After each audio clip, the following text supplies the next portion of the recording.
we now come to some cursed little things that are of the lost, but for the salvation of which scientific missionaries have done their damnedest.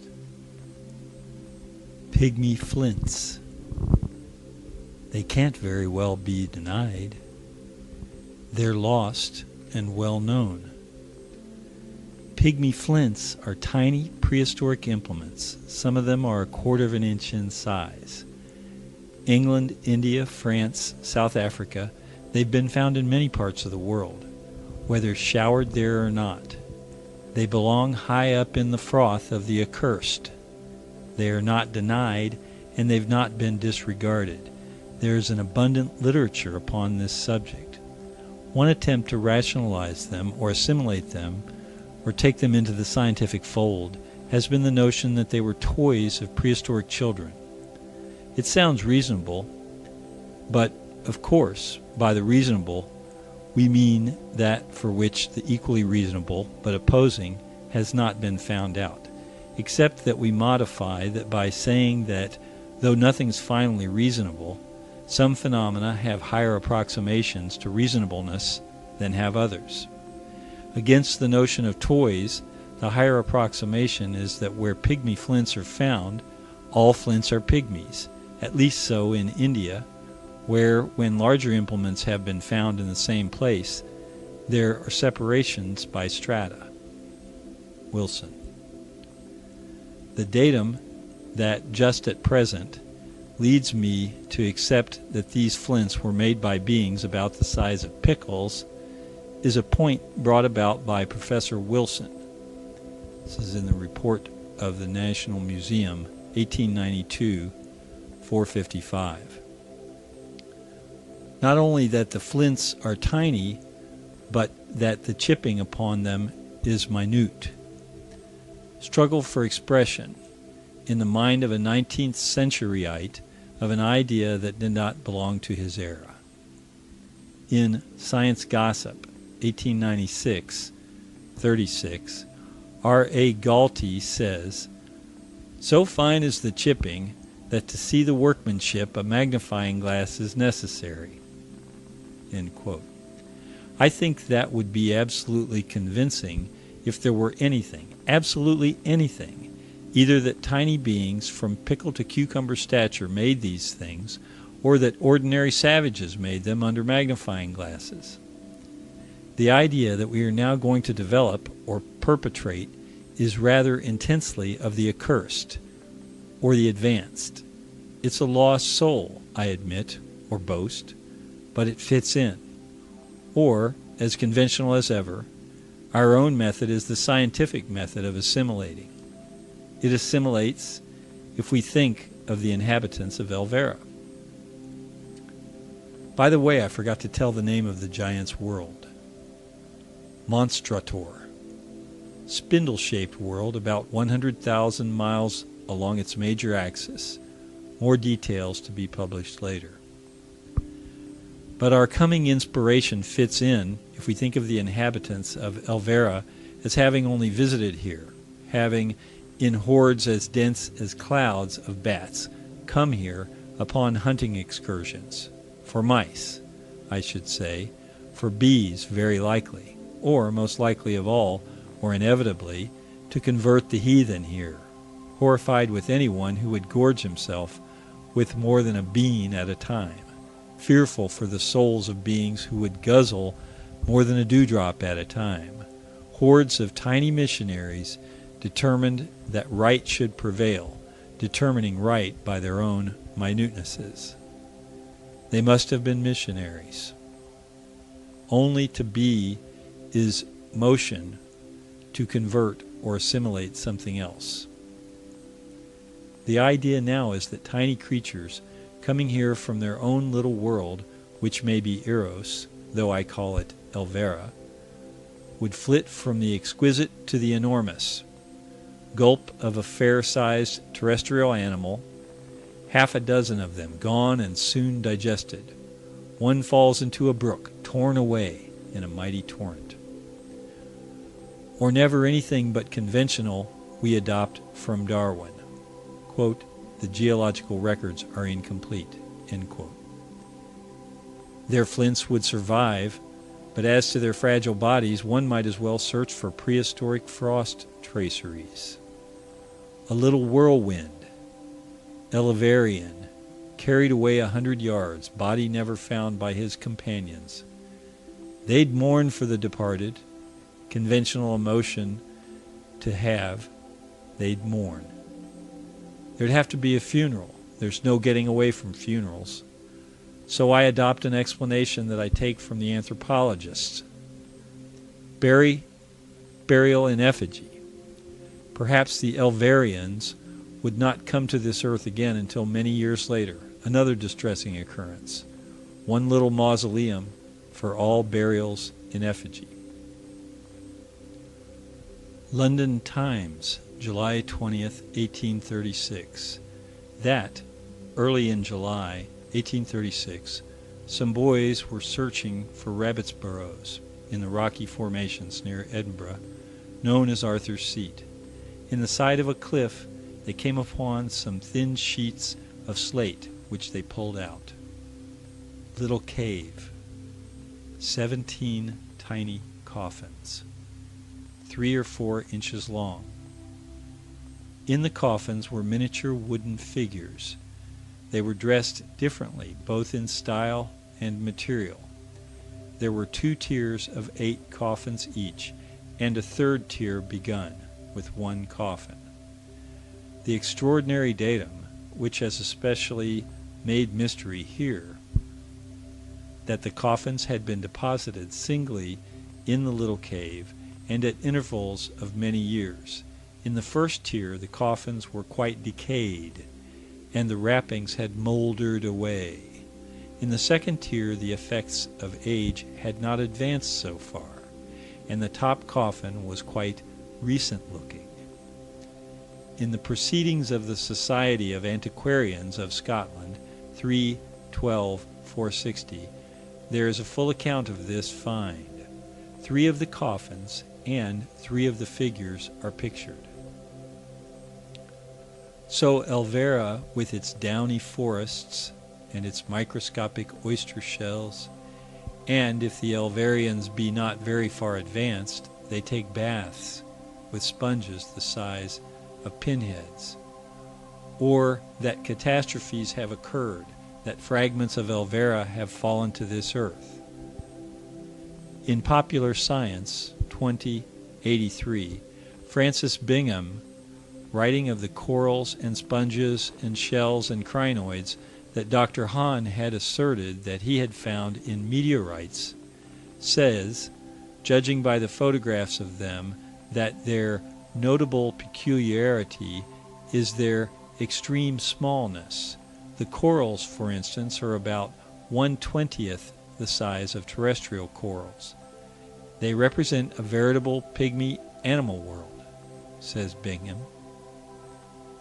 The inhabitants of Monstrator and Elvera were primitives, I think, at the time of their occasional visits to this earth, though of course, in a quasi-existence, anything that we semi-phantoms call evidence of anything may be just as good evidence of anything else.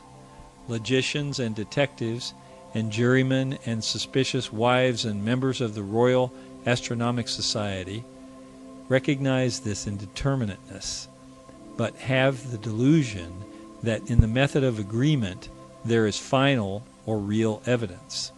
The method is good enough for an existence that is only semi-real, but also it is the method of reasoning by which witches were burned and by which ghosts have been feared.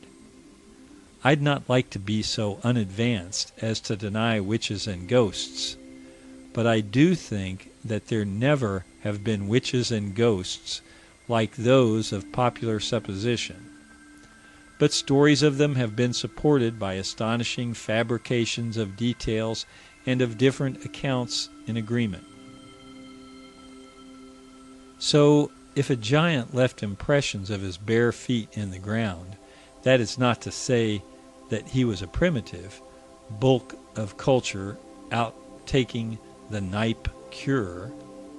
So if Stonehenge is a large but only roughly geometric construction, the inattention to details by its builders signifies anything you please, ambitious dwarfs or giants, if giants, that they were little more than cavemen, or they were post-impressionist architects from a very far advanced civilization. If there are other worlds, there are tutelary worlds, or that Kepler, for instance, could not have been absolutely wrong, that his notion of an angel assigned to push along and guide each planet may not be very acceptable, but that abstractedly, or in the notion of a tutelary relation, we may find acceptance. Only to be is to be tutelary. Our general expression that everything in intermediateness is not a thing, but is an endeavor to become something, by breaking away from its continuity, or merging away with all other phenomena, is an attempt to break away from the very essence of a relative existence and become absolute, if it have not surrendered to, or become part of, some higher attempt. That to this process there are two aspects: attraction, or the spirit of everything to assimilate all other things, if it have not given in and subordinated to, or have not been assimilated by, some higher attempted system, unity, organization, entity, harmony, equilibrium, and repulsion, or the attempt of everything to exclude or disregard the unassimilable. Universality of the process. Anything conceivable.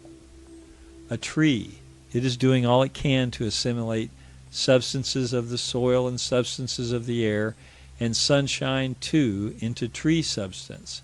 Obversely, it is rejecting or excluding or disregarding that which it cannot assimilate. Cow grazing, pig roosting, tiger stalking, planets trying or acting to capture comets, rag pickers and the Christian religion, and a cat down headfirst in a garbage can, nations fighting for more territory, sciences correlating the data they can, trust magnates organizing, chorus girl out for a little late supper. All of them stopped somewhere by the unassimilable. Chorus girl in the broiled lobster, if she eats not shell, and all she represents, universal failure to positivize. Also, if she does, she represents universal failure to positivize her ensuing disorders, will translate her to the negative absolute. Or science and some of our cursed hard-shelled data. One speaks of the tutelarian as if it were something distinct in itself. So one speaks of a tree, a saint, a barrel of pork, the Rocky Mountains. One speaks of missionaries as if they were positively different, or had identity of their own, or were a species by themselves. To the intermediatist, everything that seems to have identity is only attempted identity, and every species is continuous with all other species, or that which is called the specific is only emphasis upon some aspect of the general. If there are cats, their only emphasis upon universal felinity. There is nothing that does not partake of that of which the missionary or the tutelary is the special. Every conversation is a conflict of missionaries, each trying to convert the other, to assimilate, or to make the other similar to himself. If no progress be made, mutual repulsion will follow. If other worlds have ever in the past had relations with this earth, they were attempted positivizations to extend themselves by colonies upon this earth to convert or assimilate indigenous inhabitants of this earth, or parent worlds and their colonies here. Super Romanimus, or where the first Romans came from. It's as good as the Romulus and Remus story. Super Israelimus, or that, despite modern reasoning upon this subject, there was once something that was super-parental or tutelary to early Orientals. Azuria, which was tutelary to the early Britons. Azuria, whence came the blue Britons, whose descendants gradually diluting, like bluing, in a washtub where a faucet's turned on, have been most emphasized of subtutelarians, or assimilations, ever since. Worlds that were once tutelarian worlds, before this earth became sole property of one of them, their attempts to convert or assimilate, but then the state that comes to all things in their missionary frustrations, unacceptance by all stomachs of some things, rejection by all societies of some units, glaciers that sort over and cast out stones, repulsion, wrath of the baffled missionary. There is no other wrath. All repulsion is reaction to the unassimilable. So then the wrath of Azuria, because surrounding peoples of this earth would not assimilate with her own colonists in the part of the earth that we now call England. I don't know that there has ever been more nearly just, reasonable, or logical wrath in this earth's history, if there is no other wrath. The wrath of Azuria, because the other peoples of this earth would not turn blue to suit her. History is a department of human delusion that interests us. We are able to give a little advancement to history. In the vitrified forts of a few parts of Europe, we find data that the Humes and Gibbons have disregarded. The vitrified forts surrounding England, but not in England. The vitrified forts of Scotland, Ireland, Brittany, and Bohemia. Or that, once upon a time, with electric blasts, Azuria tried to swipe the earth clear of the peoples who resisted her. The vast blue bulk of Azuria appeared in the sky. Clouds turned green.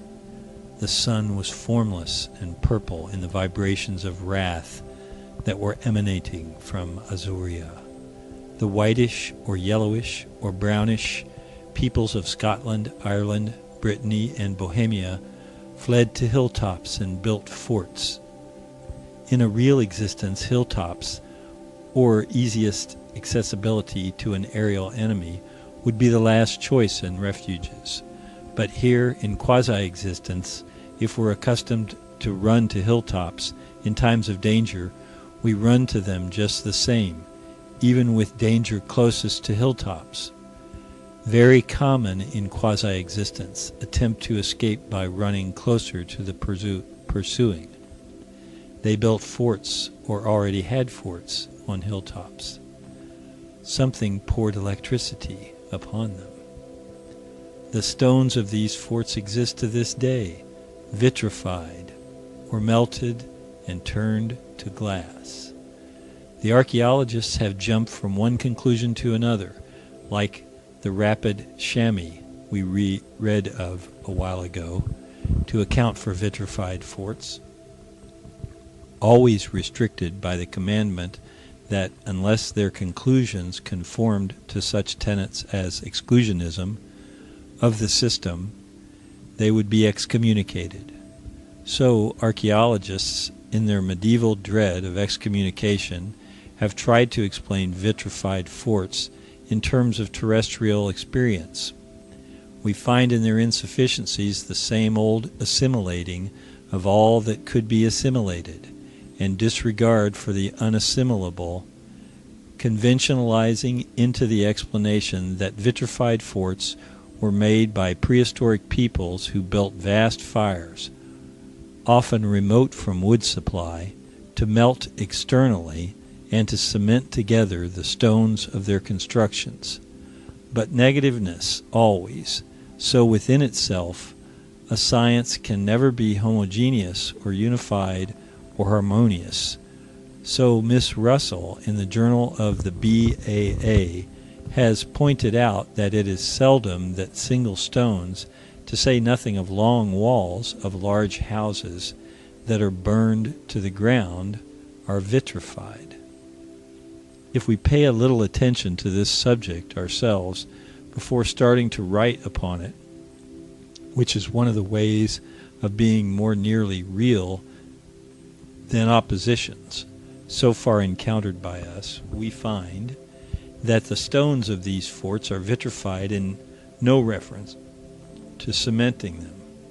They are cemented here and there in streaks, as if special blasts had struck or played upon them. Then one thinks of lightning? Once upon a time something melted in streaks the stones of forts on the tops of hills in Scotland, Ireland, Brittany, and Bohemia. Lightning selects the isolated and conspicuous. But some of the vitrified forts are not on top of hills. Some are very inconspicuous. Their walls, too, are vitrified in streaks. Something once had effect similar to lightning upon forts, mostly on hills in Scotland, Ireland, Brittany, and Bohemia. But upon hills all over the rest of the world are remains of forts that are not vitrified. There is only one crime in the local sense, and that is not to turn blue, if the gods are blue. But in the universal sense, the one crime is not to turn the gods themselves green, if you're green.